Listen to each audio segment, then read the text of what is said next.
Hello and welcome, connoisseurs of fine common cardboard, to today's live stream and to this Let's Build today for Glaring FLESHRAKER, the spicy new colorless burn deck from Modern Horizons 3. You love colorless, we've got it for you today.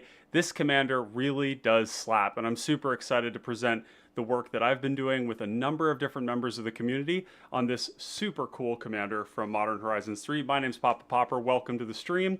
Hope you all are having a great day out there. Today we are at it with a back-to-back live stream. We hit it yesterday with Dishonest Retstein, where we explored all the combos possible in Golgari, and we had a blast there. And of course, the video is only an hour and 25 minutes long. We're going to try and break that record today, get the length of these videos down a little bit, thanks to the help of the patrons who do, of course, help get all these videos shorter because we work on the deck ahead of time. This one here is not completed. We're at 108 cards, so maybe we'll do a little bit of tweaking and tuning here at the end. But we're going to let everybody trickle in here for a brief moment here before we get started, and then we're going to talk about how to burn people out of the game in colorless with this really cool new card from Modern Horizons. So let me know that the audio is coming through loud and clear on your end. If you just drop a little thing in there, let me know that it's all good. I'm going to adjust the camera here just a wee bit. Oh, we don't want to mess with it. No. Oh yeah, there we go. Okay. Sometimes you don't want to mess with these things before you get started on the stream. So anyways, brown, eggs, and Eldrazi. Yep, this is definitely some Dr. Seuss vibes here. Just felt like eggs. You know, we could have left it green eggs and Eldrazi, but honestly, everybody thinks the colorless is brown anyway. So, all right, without further ado, let's get started and talk about this boy here, Glaring FLESHRAKER. Now, Glaring FLESHRAKER is a very powerful card. We have this ability, when you cast a colorless spell, we're going to create a 0/1 Eldrazi spawn token, and we can sacrifice that token to make mana, which ultimately kind of translates to being a bit like a Foundry Inspector. Essentially, whenever we cast a spell, we're getting our mana back. So instead of discounting it on the front end, we're discounting it on the back end, but kind of same. And it's a lot like TPI too. Because in this deck, because we're colorless, everything's going to be colorless. There's not a single colored card in the deck, which means basically every spell we're going to cast is going to create us a 0/1 Eldrazi spawn. Now, of course, we would have loved it if these spawn had power, but we can't have everything, can we? So we're getting kind of a replicate effect of TPI, which is very promising, right? Now, this is going to help us make a shitload of spawns. We are going to flood the board with spawns because every time we cast anything, we're going to get spawn tokens. And in colorless, we get access, we're kind of forced into it to our colors, but we get access to a lot of cheap spells, including free ones. So let's talk about the second ability, which feeds off of the first. Whenever another colorless creature enters the battlefield, we're going to deal 1 damage to each opponent. Now, this deck would love it if we could play something like an Ophidian Eye or a Tandem Lookout, but alas, we can't have everything. This right here does mean that we're getting a Witty Roastmaster or an Impact Tremors effect that triggers off of itself, which means that in a lot of ways, we're getting kind of both of the pieces of TPI, which is the creating creatures and the payoff from the pingers, which is really what got people excited about this in the first place. In the Discord server, I've been working with Vector and a number of other people here. In fact, I can pull it up here just to list off who we've been working with. Jorbalicious has been involved, Dr. Sebleaf, Vector. I think there was one other person. I think Brewbear took a stab at this a little bit, but we've had a lot of great contribution from the team. Daniel hopping in the chat saying, I am so excited that you're looking into this deck, taking the one out of my collector precon to build around it. Awesome. Yeah, no, this is definitely a deck that you can, I honestly, we're going to talk about the potential of it, but in testing, I've run this through probably 100 test rounds. And the other people I've been working with have put this through a lot of testing. And our builds are coming together. They're very, very similar. There's not a ton of deviation between them. And the amount of damage you can push with this commander is absolutely ludicrous. So we've got both of the pieces of TPI, which is the generation of the creatures, and the thing that we pay off in TPI, which is the pinger. And it's 3 mana though, so we're not going to get this out on turn 2 like a TPI. And there really is only one way in the deck that we can get it, well, 2 ways in the deck that we could get it out on turn 2. Maybe an Ornithopter and a Springleaf Drum. that kind of a thing. But generally speaking, we're talking a turn 3 commander here. And on turn 3, we've got both of these ingredients. Now let's take a look at what we can do with these effects. If we have a lotus petal, okay, the lotus petal is going to create a spawn. And that spawn is basically a lotus petal. So in this interaction, we've netted ourselves 2 mana. And this is an insane amount of velocity. Okay, now lotus petal is only 1 card in the deck. But there's a lot of other 0 mana colorless spells that we can cast. So let's take a look at this in terms of damage. That Eldrazi spawn is going to come into play, and it's going to deal 1 damage to each opponent. So we can start looking at our cards kind of in the philosophy of fire burn math. Now, if it were a 1v1, every damage that we did would be, 5% of our opponent's life total because they're at 20, right? But in a 30-point game, we have 90 points at the table. So every time we do damage, we really kind of want to deal it to everyone if we want to be the most efficient. And so this is going to deal 3%, 3.33% of everybody's life total every time we cast any spell. So in this case, 0 mana spell netted us some damage. But what if we look at this through the context of some of the creatures that are free, like Ornithopter, Phyrexian Walker, Shield Sphere, there's a number of them. Well, then we're getting a spawn, and now it's 6.6% damage of the whole table's life total, our opponent's life total, in 1 0 mana spell. And you can start to get a sense that this has some velocity because every spell is dealing damage, and this velocity is insane. It gets out of control. Let's take a look at this. 0 mana spells. Okay, now not all of these are 0 mana when you cast them, but oftentimes they are. Some of them are just flat 0 mana, and then other of them are going to be conditional on having a lot of creatures or a lot of artifacts. But Frogmite, Halo Hopper, Hand of Emrakul, 7/7 that requires you to sack 4 spawn tokens to play it for free, and as Annihilator 1. You're getting Herbal Poultice for some really janky protection, and all of these spells are going to push damage. If they're a creature, they're going to push even more damage. And if they're a big creature, they're actually going to hit for damage. So cards like Hand of Emrakul, your Sojourner's Companion, Willforged Golem, Mirror Enforcer, all these are going to be able to punch way, way above their cost. And ultimately, all of these are also netting us a mana because there's 0 mana to cast. We're going to get a spawn token when we cast them. So we're going to push damage and we're going to accelerate our mana. So then what about the 0 mana spell, the 1 mana spells? The 1 mana spells are largely going to be here to draw us cards or to interact with the board. And all of these are 0 mana because we play them for 1 and we're going to get a spawn token. And then we can sack that spawn token to make the mana and we can keep going. And when you start running this thing through its paces, the deck goes burr. It goes so fast. It is so easy to empty your hand on like turn 4, right? Just all of it out and you do a ton of damage. It's not small amount of damage. It is enough damage that it justifies the fact that you do have card advantage problems. So how do we fix that?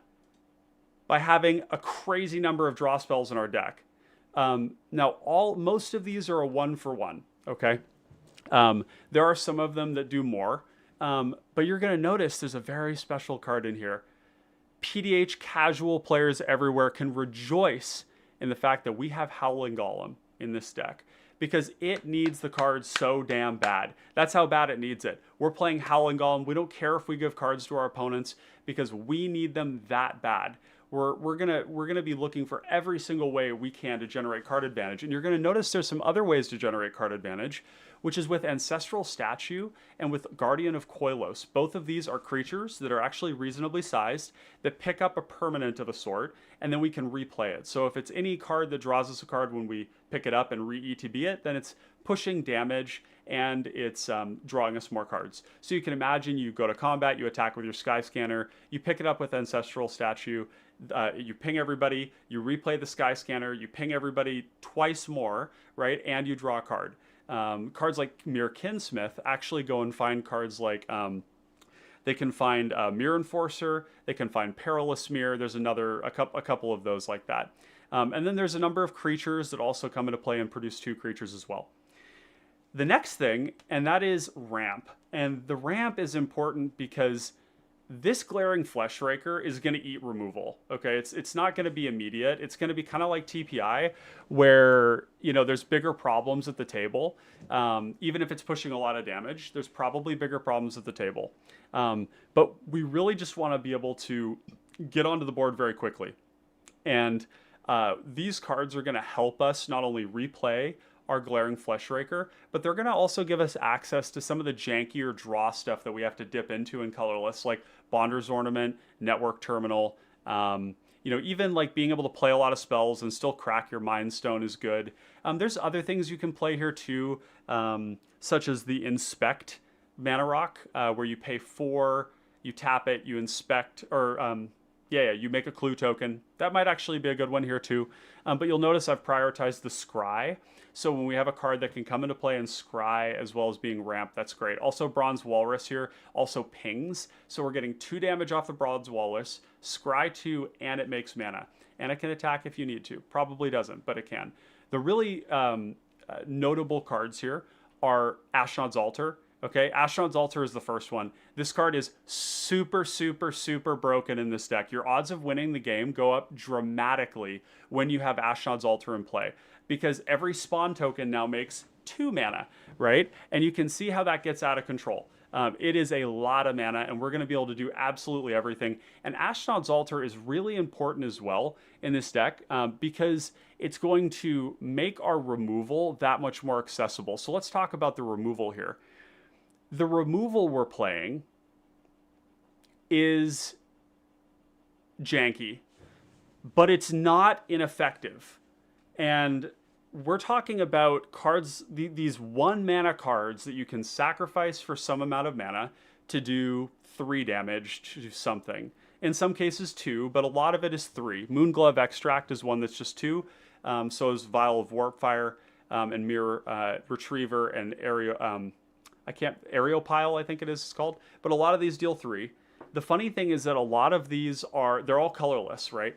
And with the colorless removal, it does mean that we invalidate protection spells. These don't work against us because they have to have a color. There are certain protection spells like Apostle's Blessing, and there's another one called Angelic Intervention that both grant you protection from a color or protection from a colorless or artifact source. So those can stop us. They see a little bit less play. These 3 are kind of the most commonly seen protection spells, namely because Stave Off can target your opponent's creatures as well, interrupting combos or other important things. Same with Benevolent Blessing. And Benevolent Bodyguard is just really, really good. So ultimately, this removal suite, while it is janky, it's not ineffective. It's really good at taking out combo creatures because all of these sit in play. So that means that the only thing that's going to stop this removal is some sort of protection spell on their creature. And then the idea is that because this removal is largely geared towards smaller combo threats, we're basically assuming that we're going to have a good matchup against the mid-range decks out there. Because we ramp so much, we can just replay our commander over and over and over again until finally we land it, and then we vomit out the rest of our spells, and we push a bunch of damage. And because we clog the board with blockers, it also becomes kind of hard to kill us in combat. There's going to be vulnerabilities similar to TPI where we don't really have any flyers. So we're definitely going to get messed up by flyers. But look, you can't win them all. Every deck has got its vulnerability. And the strengths of this deck certainly outweigh its vulnerabilities. So generally speaking, I think this is a really good commander. And I think that this has very real playability in cPDH. We did recently see in Philadelphia, for the Riches to Rags tournament, we had a colorless deck win. It was, I can't remember the name now. It's 2 mana. It's going to come to me. It's like Workshop something. But every time you cast an artifact spell, it gets a +1/+1 counter. It has Ward 2. It's a 2/1, maybe a 1/1. And that deck won the tournament. Now, I don't expect that to happen again anytime soon, mainly because the vulnerabilities in colorless are just so dramatic, and it's a Voltron deck that doesn't really have the ability to run any protection. So we're investing very heavily into a single creature that pushes a lot of damage, so it's going to call for removal, and we don't have any way to protect it really outside of Herbal Poultice and of course the Regenerate Welding Jar. There might be some other like regenerate target artifact type stuff, but it's very limited. So the difference is that this deck has a lot of super relevant text on it. It's a lot less vulnerable. It does die to everything, but we're also going to be able to play a lot of mana rocks to redeploy this. And we've got a cast trigger as well here that makes bodies that can block for us and make mana. And the fact that it's also pushing damage onto the table all at the same time does increase the likelihood that this will stick around longer, which might seem weird, right? Like, if you're pushing damage on everybody, doesn't this mean that this is going to die sooner? The difference is that a Voltron threat is going to demand an answer because there's a good chance that it is going to kill you very, very quickly. Whereas the Glaring FLESHRAKER is actually taking a different tact. You're basically saying everybody's coming down with us, and it's relatively fast, but it's something that when there's other combo threats at the table, you may just not have the removal to allocate to this. So you might have your one lightning bolt in hand, and there's a person doing flicker combo, and you're like, I have to hold this. I want to kill the FLESHRAKER, but I can't. This deck is also not very vulnerable to edicts. It does die to sweepers. Sweepers completely ruin this deck, but you know, that's why we have ramp to be able to recast him. So we do respect what the meta is capable of with this deck as much as possible. So without further ado, chat, let us dive into the deck building. So let's take a peek here. We're going to pull this up. Let's see, is this the right one? I believe this is the right one. Yeah, let's pull this up here. And here we are, Brown Eggs and Eldrazi, mid-range burn. It is ultimately a mid-range deck, you know, lots of draw, bit of removal, you know, and kind of this pinger plan that makes a lot of stuff. It's a value engine, right? That also happens to push damage. So let's take a look at this deck from the different pieces. So the first thing to look at here is we have a large creature count. And the reason for that is that ultimately this rewards us for creatures coming in. So as much as possible, we do want to lean into creatures because the creatures are what push more damage, right? This is Glaring FLESHRAKER. When you cast a creature spell, is Gutter Snipe. And Gutter Snipe is a very, very broken card in a lot of decks that do things that Gutter Snipe works with. TPI in particular, Gutter Snipe is a super dangerous spell. Gutter Snipe is dangerous enough that I pretty much don't expect it to survive. It's dangerous enough that I will often not even protect it in TPI because I know that if I try to protect it, somebody else is going to use their kill spell and it's still going to die. So I'd rather just hold up my interaction for other things. So I'll get my 1 or 2 triggers off of it and be happy with that.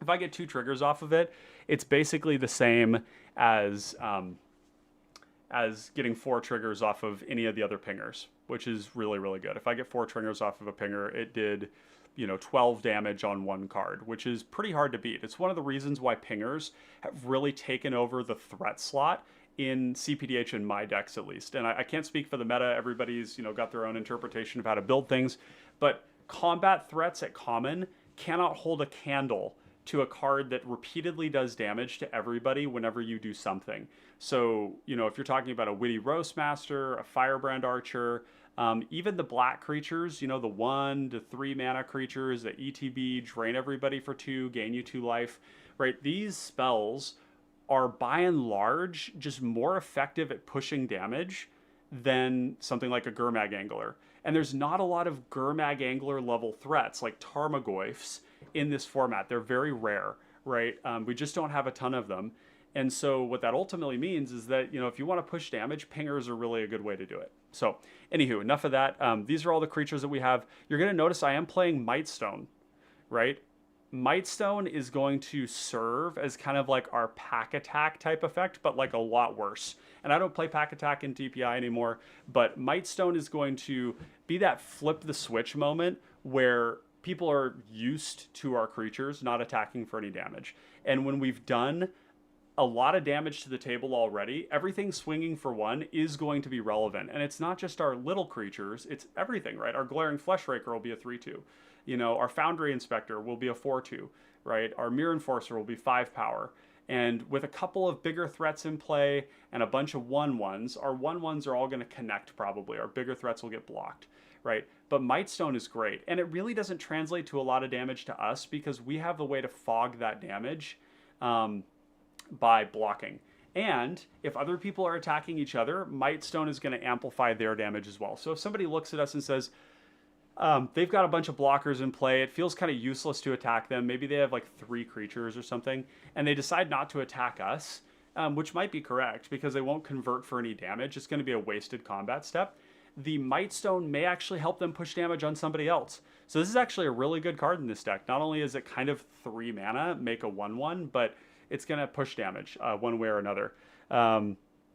Thanatos says, Prax says, Mightstone is my favorite part of your list. Absolutely. I would say too, like this one, this is a card that really doesn't see play anywhere else. It shouldn't. It's just not a very good card. It's like giving your opponent's power. There might be some validity to it in like, you know, actually the new, I'm not going to name it because it is a leak card, which I don't really care about, frankly. It just doesn't affect me that much. But especially because I haven't been given any spoilers. WotC, if you're out there, I'd love at some point to spoil a sweet uncommon or common card.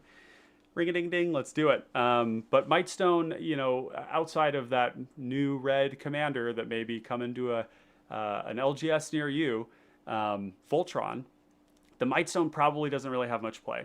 You might play Mightstone in something like Blood Boil Sorcerer, where you're goading everything. You could actually play Mightstone in Cardur Doom Scourge. Now that's super spicy because then everybody's hitting each other and their damage is increased. That actually sounds really good. I kind of like that. But anyways, we got Too Much Do. Welcome to the chat. We've got our Lord and Savior here of PDH.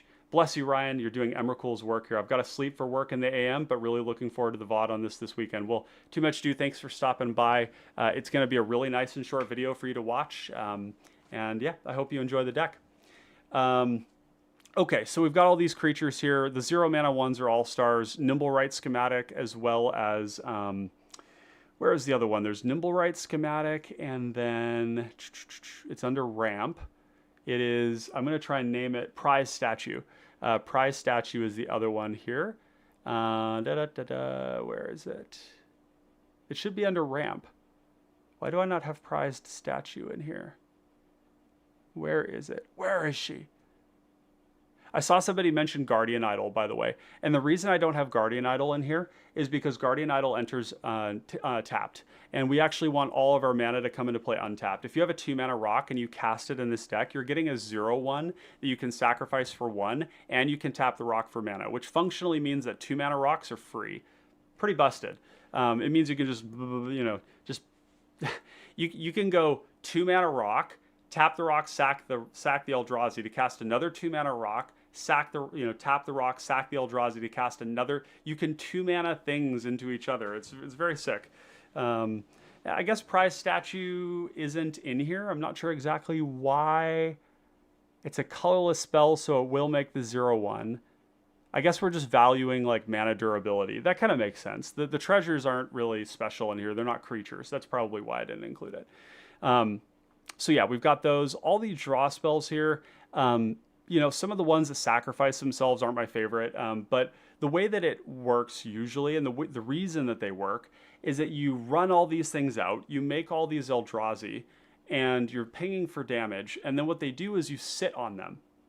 And once you finally, when you run out of cards, then we start burning through our Eldrazi, or just using our ramp to crank through them. So normally what we'll do is we'll use all of our ramp to crack through a bunch of draw spells, and we'll chain through a bunch of stuff. And then whatever we get off of those, we can sacrifice Eldrazi to cast those spells. So again, the velocity is maintained in a really nice way. For Graveyard Hate, this is one of the other things that's really interesting here, is that there's a lot of graveyard related stuff in cPDH, and it has been this way for a long time. Tatiova, you know, for a long time, Scholar of Ages, you know, really any blue deck that decides to run a Ghostly Flicker combo. Crackling Drake did it for a little bit. And Graveyard Hate's very good. Now, Graveyard Hate is very specific. So when you draw these cards in your deck and you aren't against a graveyard deck, it can feel very bad, right? But the thing is that our removal is already kind of bad in this deck. And these cards are all very good in this deck. Tormod's Cryptkeeper is an attacker that can also sacrifice to Tormod's Crypt somebody's graveyard. Relic of Progenitus is a 1 mana, it's free, right? That's going to draw us a card.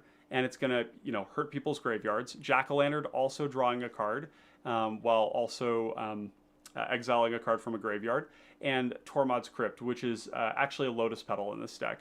And so we can actually diversify our interactive suite to be really hosing the Ghostly Flicker combo decks with these cards here. And there's another use case for them. And this is a little bit of tech that I've been talking to with the patrons, but one of the decks that's really been ascendant lately, a deck that's been quite popular, I've run into it repeatedly in tournaments, is Sir Conrad. Okay? And I want you to think about what these cards do against Sir Conrad.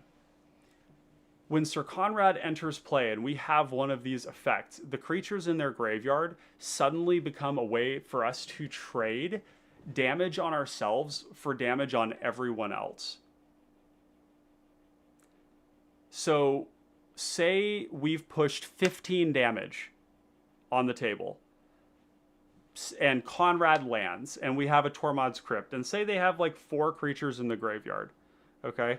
We can crack our Tormod's Crypt to blow out their graveyard, take away all their graveyard shenanigans, which they don't really like, they don't love, but they also don't hate it because it is pushing damage. But for us, we're a pinger deck, and that means we're forcing damage onto everyone else, and we're taking it and we're saying, I'm willing to trade 4 damage on me for 8 damage on the table.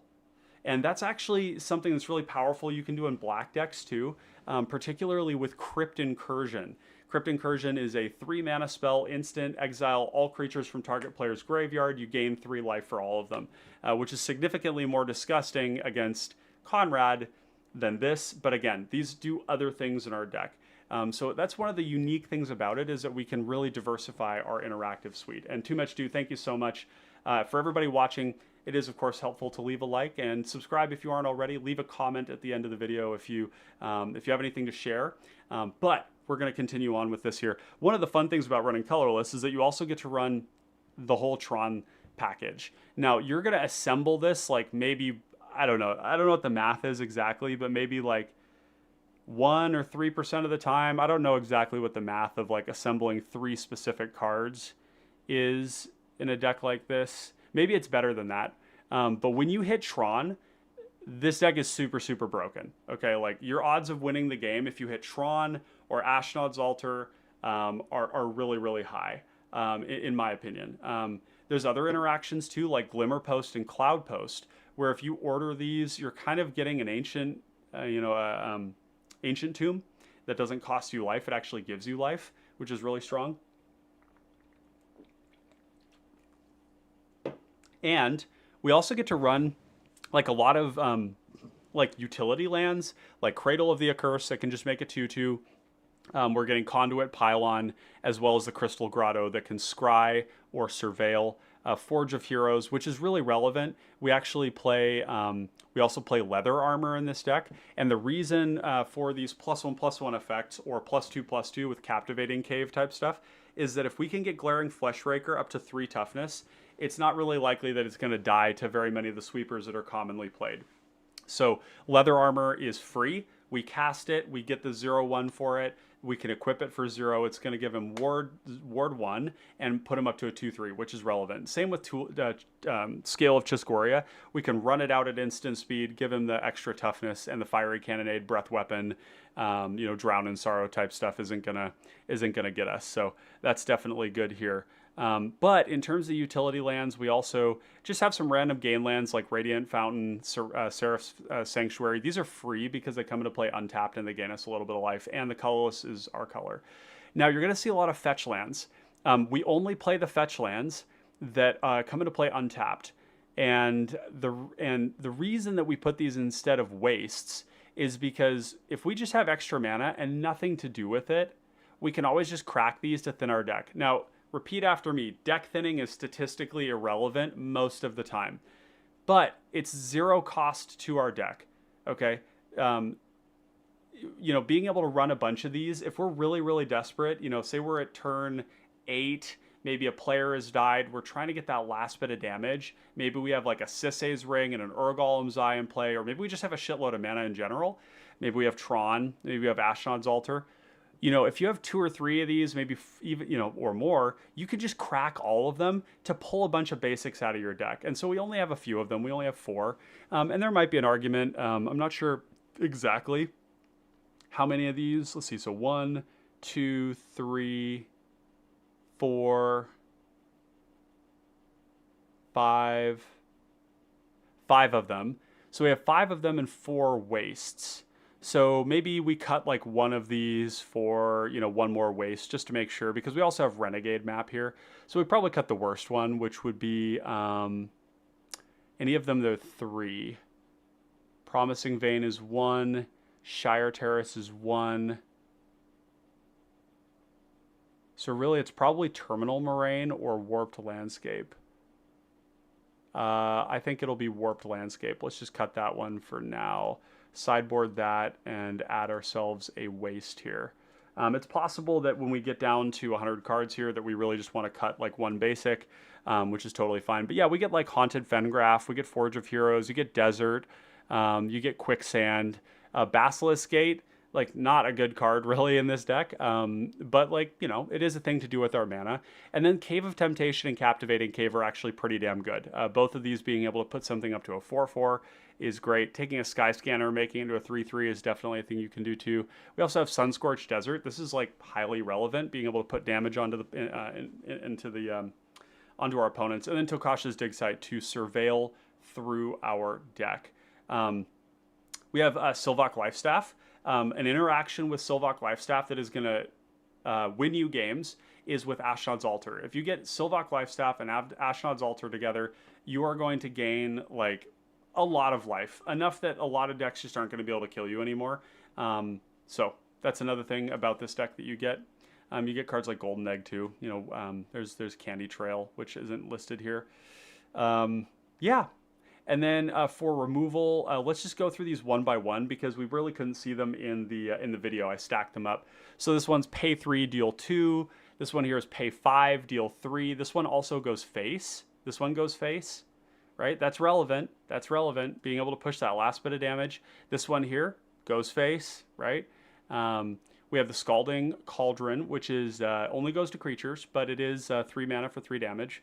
Silent Dart, this one only goes to creatures, but again, 1 mana on the casting cost is what we're really looking for. We want the spells to be cheap on the front, and then maybe like a little more expensive. We don't want them to be expensive, but on the activation, it's okay if they cost a little bit. We've got mana for it. This here deals 3 damage to any creature. The werewolf thing doesn't matter. Springjaw Trap is really great because it has flash. 4 mana, deal 3 damage to any target. Also goes face. Also goes face for 2. Also goes face. This one here is going to be really good when we, I mean, it'll work with Ashnod's Altar, which is cool. But I think the way we look at Perilous Mirror is that we can politic our way into turning this into removal for something that the table wants dead. We just say, swing into us, we'll block with the Perilous Mirror and get it done. And so ultimately, because this is a creature, it's giving us 2 damage. So that's why I've prioritized this over something like Urn of Godfire.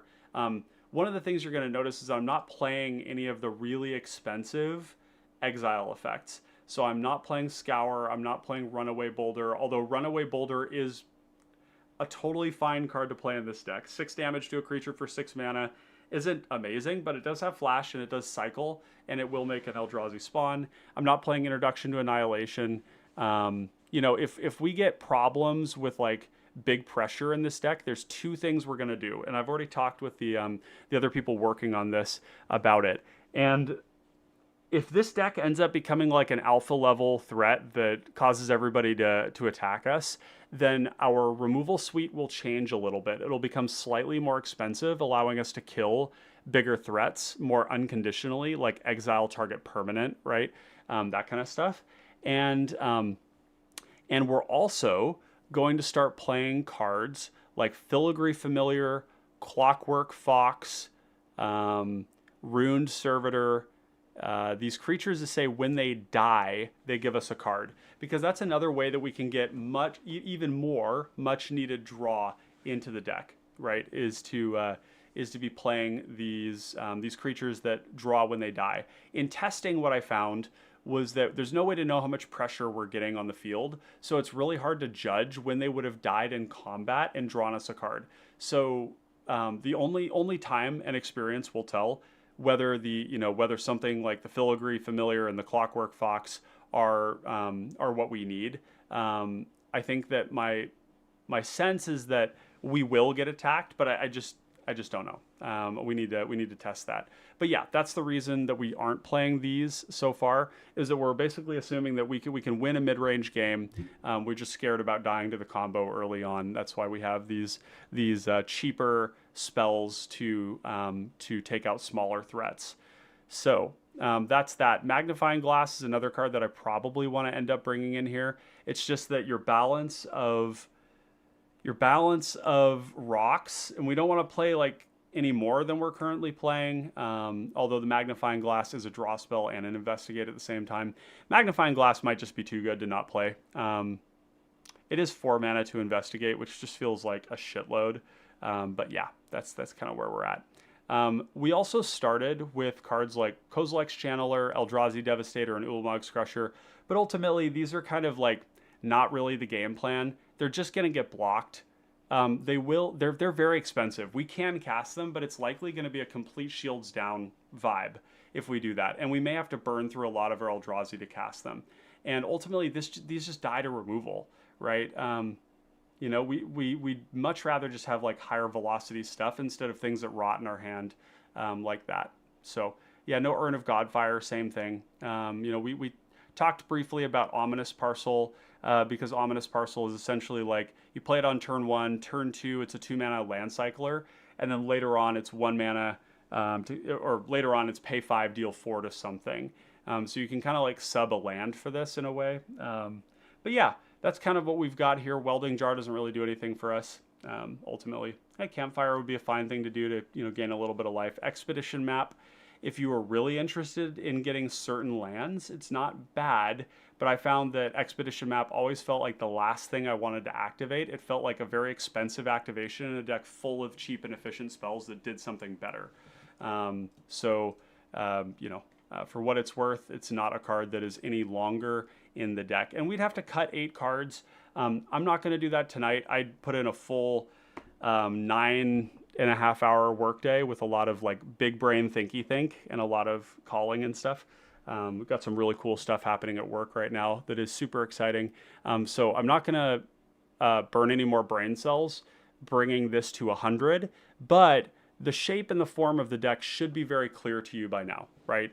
We've got, like 16 pieces of interaction, 18 pieces of ramp. I think this is also another area where potentially we could go down on this number. I just know that Urgolem's Eye and Sisay's Ring feel super broken in this deck every time I play them. So they're functionally the same as a 3 mana rock, except that every turn afterwards, they're better.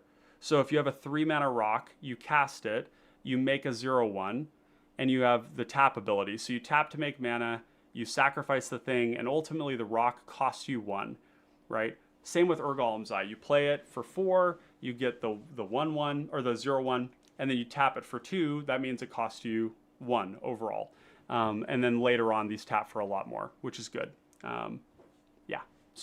But a heavy priority on the 2 mana, playing cards like Hedron Crawler and Mannequin and Ornithopter of Paradise and Automated Artificer, because they all push damage as well. So we're really looking for that dual purpose of like, does something, draws cards, kills something, ramps, while also being a creature, ideally. I think that covers about it. Pretty exciting. Maelstrom Colossus is another one. This card feels like when I've cast it, it generally feels like I probably won that game, just because it's giving you a ping. If you hit anything else off the top, you're going to get more. Oh yeah, one other thing I was going to mention is that there are creatures, colorless creatures out there that make more than one body. Namely, this one right here, Iron League Steed, which is 4 mana for a 2/2 with Fabricate and Haste.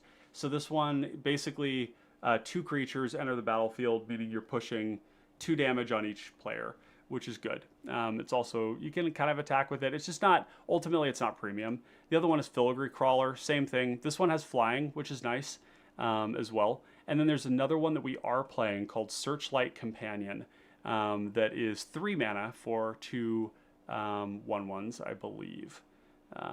So that's the list. I hope you all enjoyed this here. Let me know if you have any questions here as we wrap things up. I'm going to try and keep this video here well under an hour. Man, we're really on track for that, aren't we? That's quite nice. You love to see it. My videos have been, I think, historically quite long, just because when you're building something from scratch, it takes a lot of work and a lot of thought. And there's usually like, disagreements between chat and I or whoever I've brought on to do the deck build about exactly how to do it. So that takes some time, but it's great to be able to bring these to you all a little bit speedier, something better for rewatching later on. I think that like if you're playing colorless in cPDH, it's this or, and boy, there's that temptation to go back to back right now and just like run up a new video, like close this one down, put up a new thumbnail and run another one. There's another colorless creature, okay, that is definitely cPDH playable, completely different axis that we can explore as well. But I'm going to leave that for another day. It's a really good one, super fun. Again, if you're looking for something off meta, something kind of exciting, something unusual, this is definitely it. Your vulnerabilities are going to be primarily flyers, any sort of extort deck, any black deck that is gaining life is also going to be a problem. Soul Sister cards, Suture Priest fucks us up really bad. So we really do want to avoid life gain because we don't really have the card advantage to support pushing past, 25, 20, 30 damage in a game. People are going to be other people are going to do damage as well. And so if we put in like 20 damage in a game, that'll probably be enough to win the game for us. But we really do want to avoid that life gain. Voltron with any sort of evasion, big creatures like that, we're not going to do very well against it. That will definitely be a problem. But I think we do have combo covered, and I think the rest of sort of fair mid-range stuff as well. So yeah, pretty cool deck. Hope you all enjoyed the video today. If you did enjoy it, of course, do make sure to do the free thing here. It helps the channel so much. Just go there, leave us a thumbs up. Let me know that the work that we're doing here is on track with what you want to see and what you enjoy. If you stick around to the end of the stream here, when I close it down, it'll give you a chance to leave a comment, which is great for the algorithm. It really does, that sort of organic interaction and discussion in the comments really does a lot of work in pushing this video through the algorithm out into the hands of other people so that they can see cPDH, they can join the server, they can start building decks, and ultimately you can start playing with them. So think about your comments and your likes as sort of like increasing the size of the PDH population pool, which is great. If you do want to take your support to the next level, you can of course go to patreon.com/commonconnoisseurs, where you can become a supporter of the channel and join the supporters only section of the Discord for as little as $2 a month, which is less than the cost. Less. I always stutter on this. Do you guys have like, what are they, like ticks? Like when I did tour guiding up in Alaska, I had like poems that I would recite to my people, and there were certain poems where I would forget every single time, and I had to like invent a tick to recognize the tick and overcome it. So anyways, every time I say this, half the cost of a cup of coffee is what I'm trying to say for that supporters only section of the Discord. It's a great place to be, great community, great conversation there. It's where I post all of the deck lists first before the video ever goes up. So this one right here, the patrons have been aware of this one for like 3 or more weeks. We've been working on it together. Same with all the other decks that go live. So while you don't get a first look at the video because all my stuff is live, you do get to see what we're working on well before the video comes out, and you get to be a part of it. So the only place where you can get live updates on what I'm building before everyone else sees it is through the Patreon and through the supporters only section of the Discord, as well as the fact that once the deck is built, when I make changes to it, I will ping all of you, all the supporters, and let you know exactly what I cut, exactly what I added, and why I did it. It's the only place where you can get that exclusive access. So if you're enjoying the content, you want to do that, that's a great way to do it. But don't feel obliged. We've got lots of great supporters out there. We do have some new supporters. I do want to acknowledge Lawbert has recently become a patron of the channel. He's also one of our server partners, and so he's had access to that before, but thank you so much, Lawbert, for your contribution. We'll be making sure to match that right back to you. And of course, we also have Dagon Righteous, who just joined the channel at the $10 level. Super big Stokes and super big appreciation to you, Dagon. for all of your support. I really appreciate that. And to everyone else in the Patreon, thank you so much for making the wheels turn around, for giving me validation that we are onto the right thing, and for, of course, putting a little bit of money in my pocket to help me bridge the gap until I get my first paycheck from the job that I got because of the patrons' support. The patrons, of course, got me through a very tough period of unemployment. So thank you very much for that. But without talking about money at all, no more. We're going to finish things up here. Really do appreciate you all being here. Hope you have a great rest of your day. Wherever you are in the multiverse, we'll catch you on the battlefield. Thank you very much, connoisseurs. We'll catch you on the flip side. Peace out.